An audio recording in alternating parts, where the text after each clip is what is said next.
I'm okay, guys. Do you guys want to hear a story? A little, but not too much. Absolutely.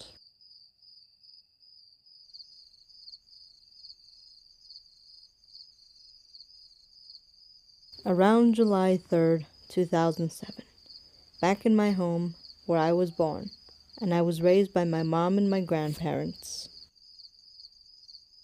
Well, yes, but that's another story for another day. Around July 3rd, 2007, it was my friend Georgie's birthday party. He turned 10 on that day.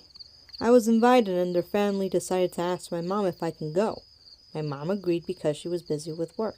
His birthday was located in a restaurant called Freddy Fazbear's Pizza. It was fun in there. There were games, prizes, tickets, and pizza. It felt like Chuck E. Cheese, but way better.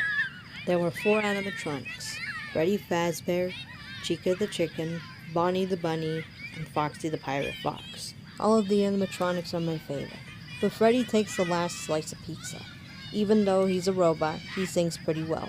But something happened that night. I went to look for Georgie. The hallway was creepy, but it was promising. But then I heard something. It was laughter. But it wasn't from the diner. It was from the storage room. But when I opened the door, it was dark. But when the light turned on, it was a yellow animatronic bear. He looked exactly like Freddy.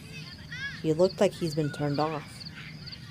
But then his eyes went on. He looked at me with a cold stare in his eyes, with white pupils.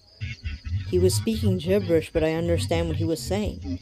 He told me, "You are next. You are going to die. You are in danger this year. Get out while you still can." When I heard those words, I began to panic. So I screamed. Then I ran out of the restaurant and never turned my back. I was horrified hearing the animatronic. It sounded like it had 2 voices instead of just one. But I continued to run until I ended up in a road. A road that doesn't have any cars, nor traffic lights, nor stop signs, or nothing. It's just an empty road. I ended up scraping my knee because I fell. But then I heard a truck honking. It sounded like it was coming closer and closer. It sounded like it wasn't stopping.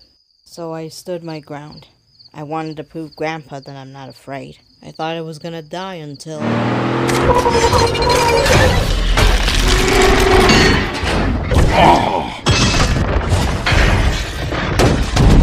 The truck transformed into a giant robot. It was like those movies that Mom and Dad used to watch back then. The giant robot walked towards me. He looked all big and strong and mighty, but his voice was calm and gentle to not scare me away. As he leaned on one of his knees, he asked me if I was okay. I was shaking, but I wasn't afraid of him. It felt like my fear of robots had disappeared. I just looked at him straight in the eyes as tears streamed down my eyes. I ran up to him. I hugged his leg and cried. He thought that he scared me because of his appearance. It was like he'd never seen a human before. Not even a small one, like me. I began to calm down as he told me who he is and what he is. He said that his name was Optimus Prime. He is an autonomous robotic organism from the planet Cybertron, or an Autobot for short. Something inside me made my heart burst. I realize now that I have a friend. Not a human friend, but a friend that is a robot from outer space. It was the beginning of a friendship between a Cybertronian and a human. But then I heard sirens in the background. I realized that the police is here because of what happened at the restaurant. He told me that I needed to go home with my family, as he hears my mom calling my name. I asked him if I would ever see him again. He said that he doesn't know. But he told me, whenever you look to the stars, think of one of them as my soul.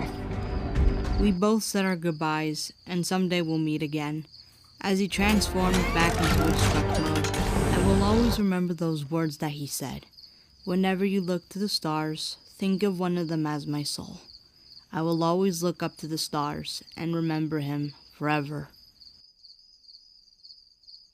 Yeah, it's the only story that I know from the heart. It's not that much, but at least you enjoyed.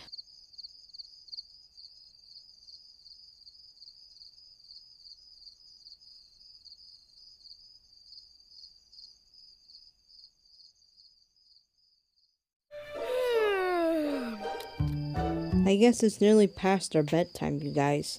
Let's get some rest, okay? I just need to say goodbye to someone first, then I'll go to bed.